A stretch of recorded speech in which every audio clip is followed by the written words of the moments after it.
I saw the new A24 movie, The Drama, and it was pretty excellent. This is the latest film from Christopher Borgli, who previously did Dream Scenario with Nicolas Cage, a movie that had a fun premise and kind of fit my taste nicely. This has generated a lot of buzz, not just because it's led by Zendaya and Robert Pattinson, but because it's got some crazy twist in it that we've been hearing about for quite some time now. I was worried that discovering what that would be early on in the rollout through a leak I stumbled across would ruin it, but it really didn't. If anything, it's more of a premise. We find this out pretty early on. I'm still not going to say anything, but yeah, it kickstarts a wild chain of events and leads to a real domino effect that I was fascinated to watch happen. So if you've heard about it by now, don't worry, we find out in the first act. I'd still say that if you can avoid the spoiler, maybe go in blind, because it had to be an interesting time for those completely in the dark, and I guess it makes the 180 that the film does more unhinged. Before I go into any spoilers and analysis, I feel like I owe it to the people who just kind of want to know what I thought of the film without those details. I have to give so much praise to what makes this film run so well. It's firing on all cylinders for the whole hour 45, man. The writing's just got so much intention, and there's a great momentum to what we're seeing that's helped by an already great script and even greater performances that build off of it. To no one's surprise, these two actors kill it in their roles, and I am always appreciative of what they can bring to a character. It's just the way they say or do things that breathes such a life into the movie. I love when there's a nice curtain of realisticness and believability, and then it's yanked down to reveal a bizarre or a completely haywire situation. You've got to put a tangible train on the track and let it run for a while before you have a fucking tornado pick it up and fling it around, or get hijacked, or run off a cliff. And tone isn't just some magical blanket that appears over any story. It's built on and assisted or even ran by the actors and their performances. And I'd argue there's nobody better in this industry who can both act in a serious drama or lose their mind and freak the fuck out like a cartoon character than these fine people right here. And they can do it on a whim. Just code switch back and forth. The cinematography isn't anything spectacular or amazing, but it's not like the presentation isn't excellent. The editing is super sharp, maybe some of the best I've seen in recent years. It's refined and energetic and engaging. The manner at which this movie goes about what it does provides you with some really great reactions. Seeing this in a theater or with a nice group of people definitely feels like the ideal way to view it. And that's about all I can say for non-spoilers. It's hard to not go into specifics. So this is officially the warning now. We're going to enter spoiler territory. Skip to right here if you don't want to hear all that.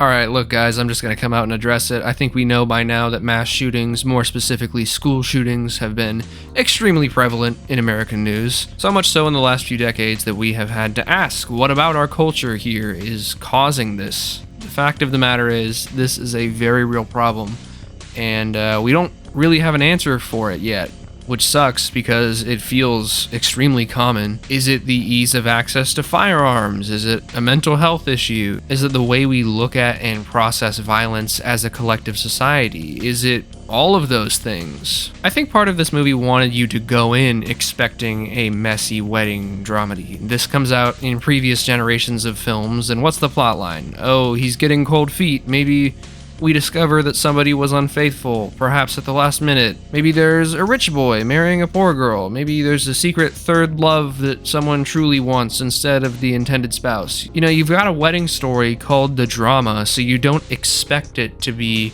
intercut with a very real dark confession tied to the legitimate danger you pretend not to think about when you go out in public right now. The trailers and promo all showed a very innocent story. It was almost like the setup to a prank. You've got a setup that seems very accessible. There's this wedding coming up between two people who I think most would agree are conventionally very beautiful, only to find out that the tiny implication of sinister shit is actually huge, and one of them planned a school shooting. You get the gist. It makes you think about your own expectations about how you're viewing media and what you expect out of media. And side note, but I promise this matters, nobody is going to be better than having the audience question their own morality and their own position as a viewer than Michael Haneke. I kind of felt the way I feel when I watch his films when I watched this. intentional or not. A lot of what makes this movie so funny and tragic and all of the feelings that you get out of it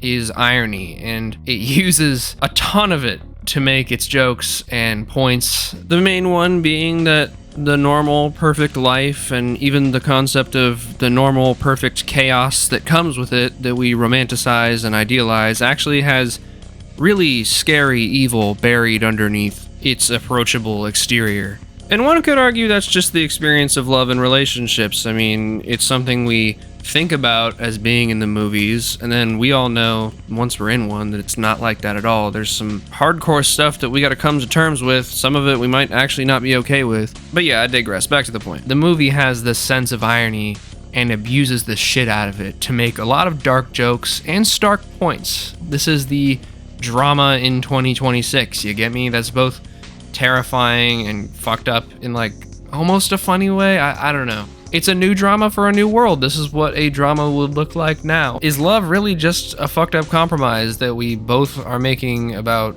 accepting each other's real, actual flaws? Not like, oh, haha, he chews with his mouth open, but like genuinely bad shit that you've done. To what degree, I don't know. I mean, but everybody's carrying baggage into something, and we are making a conscious choice to accept that about somebody. I think one of the biggest wake-up calls of the last decade or two is that we should not be deifying public figures anymore. I think society in general is becoming very untrustworthy of the idea of the celebrity. It's starting to realize that we should not be hoisting anyone that high because they probably got some large, glaring issues, whether it be under the hood or even further deeper down than that. We've recently learned that nobody is a perfect or true ideal individual to model one's life after, but that's when it comes to public figures. Do we have the same standards with our loved ones, you know?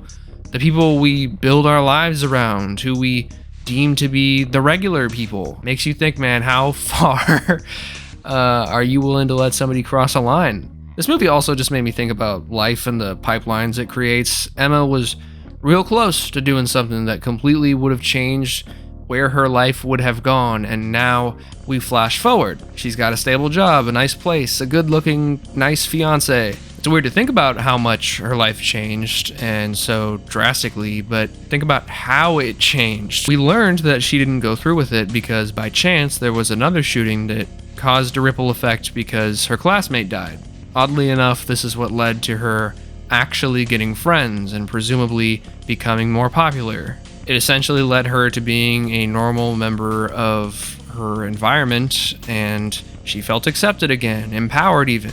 And yeah, this whole like convenient shooting that happens right before she's about to do a shooting seems like a one in a million thing for the plot, but that is really how it be sometimes. That's how the bullshit goes. And that way I think it does make a point that external factors play a role. It's so weird that a random tragedy that disrupts her entire community was the best thing that could have ever happened for her, and I find that to be a freaky realization about real life events too. Like, for how many people's lives are ruined by tragedies, there's always probably somebody who benefited from it in a weird way in the long term. That's so crazy to think about.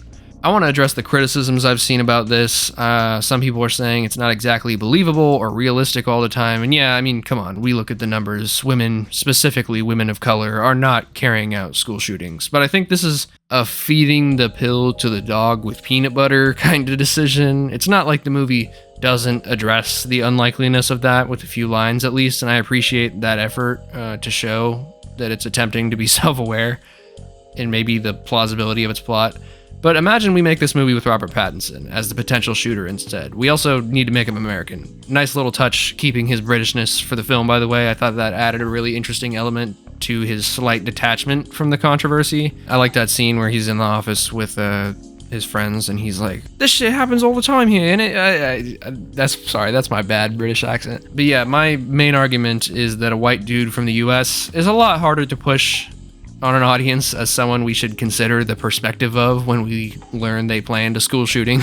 I'll give the movie a pass with Zendaya as the prospective shooter. Less believable? Absolutely. But hey, if we're trying to start a conversation about a ton of different things and we need to open the door softly, it's kind of an understandable creative move. Speaking of adopting perspectives, I've seen reports of certain groups, namely a parent of a Columbine victim being angry at this film for trying to get us to sympathize with the school shooter. And look, I am not and hope to never be someone who has lost a loved one to gun violence, so I can never truly understand that perspective. That still doesn't mean my gut is telling me that that is not the best attitude to carry. I think we can learn a shit ton from movies about horrible people who do horrible things. Some of those movies are the most powerful things I've seen. I also get that we run into dangers when we try to build sympathy for them, though, even if it's a little, because some dumbass might get the wrong idea and suddenly this shit is out in the world and a bunch of people are using it as a diving board into way more hateful pool. And media literacy just seems to be at a fucking all-time low, let's be honest. So it's important to be careful when we introduce topics or talk about certain things. And I don't know if this movie really cares. And I both respect that, admire that, but also see an issue with that. And I want to acknowledge that a lot of school shooters are psychopaths whose journey to being stopped from carrying out their plan would have been way more difficult than just going to therapy. But it kills me to think about how many otherwise normal kids got tricked into thinking the best or only option for them was to shoot up their school. You have to believe that even the most extreme of cases could have been avoided with the right kind of help, but this movie makes a good point with Robert Pattinson's mini monologue in the middle. Going back to that scene with the friends, think about how many regular ass people we walk by on a day-to-day basis who either did something terrible or almost did. It's actually way more common to have insane thoughts than people think. It's just the difference is that not everybody acts on them, and the people who do are deplorable, yes, but it's not like we couldn't have stopped a lot of them, especially if we knew what we know now. I get it, hindsight is 2020, but that does mean that some people are redeemable. It just depends on the circumstances, right? It really boils down to whether you believe people can be saved or reformed, or whether you think that they're just like that. I personally think we should at least try to see that anyone is capable of turning themselves around, even the most dramatic of cases. They can find redemption, because doing the opposite might feel less human than the alternative. Sorry, I'm rambling so much. I don't even know if this makes sense. Does that make sense? I don't know. It would just be wrong of me to assume that there are people who don't deserve love, right? Every human being has something of value that they brought to the table, especially Hitler. Okay, maybe that attitude's not the right one to have either. Oh god, I've gone too far with this argument. Who have I become? Not everyone deserves love. Hold on. They likely deserved it before they did what they did, but they did it now. So they don't. God, I feel like I'm not making sense. Another way of saying it might be once you've done something terrible, that's when you kind of forfeit any chance of redemption, because you did it. You are no longer entitled to that grace from society, because there is really no going back. So the answer might just be, don't do it. Whatever it is. The damage is done. I don't know if the film is trying to point out a gray area, or whether what we do or have done we now get to live with forever and bear the weight of is truly soul-crushing. I don't know. Plus, in all actuality, we do really need to continue to seek answers as to where evil comes from, and this movie is an important building block in that conversation, because it's asking, once we've identified a concept of evil, can it be recontextualized, redirected, redeemed? I do believe that there are consequences for our actions. That's some shit you learn pretty early on in childhood, but specifics do matter. As much as we feel bad that Emma's world is falling apart at the end, I would say that's a small karmic price to pay for her previous behavior. I mean, it's better than being dead or in jail forever. But isn't that such a complicated emotion to feel like bad for somebody, but also like they deserve it at the same time? You know, it's hard to pull off. That's all I gotta say. Like, think of the worst possible thing that anyone could do on the planet, or think of the worst person ever. What if they did something amazing after they did what they did, like cured cancer or solved world hunger? I don't know. This is just a thought exercise.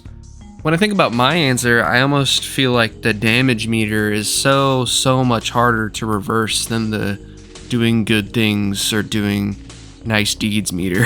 But I gotta talk about this. This is the reason it's not getting a perfect score. Here's where the film loses me and starts to get murky, and I no longer see it as a productive resource. Is just simply starting over the answer? Probably not, and that's where I fear this movie's ending is lacking.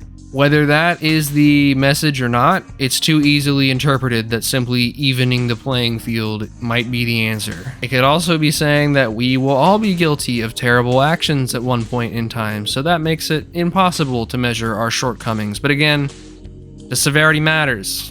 I just said it, the exact details are important. I personally think Alana Hayim locking a kid in the closet in the middle of nowhere was a shitty thing to do. I don't know if it's quite as bad as planning a school shooting on your classmates, but it's probably worse than admitting to your whole wedding that you just cheated on your brand new wife and embarrassing the hell out of her. Wow, this is a long review, and boy, I had a lot to discuss. I definitely could have gone on for another 10 or 20 minutes, so I'm just gonna stop here. Hey, you know what though? That's a good sign of a good film, even if a lot of it is due to divisiveness. You can hate this movie for what it deals in or the topics it chooses to bring up, maybe even disagree with how it carries out its business, but you can't deny that it's a film that succeeds at being a film. It asks questions, it forces you to do some self-assessment, it presents itself effectively, it opens up plenty of conversations, arguments maybe even. It has style and flavor and personality and intention. I have to give this either a very strong 8 or even a 9 out of 10. It personally made me think a lot about many different facets of life. So if you ask just me, I would recommend this movie. I was entertained, I had fun, I felt a lot of secondhand embarrassment and anxiety, and it was thought-provoking at every step. Me personally, I can't wait for the Trolley Problem movie. The live-action Trolley Problem adaptation type shit. That one's really gonna sit with me and make me think about morals and my values. Coming soon to all the pluses out there. You know, Disney Plus, Paramount Plus, addictinggames.com Plus. Thanks for watching. Tell me your thoughts. I have no idea if anyone will have a similar reaction to me at all, for better or worse. Let's see how this goes.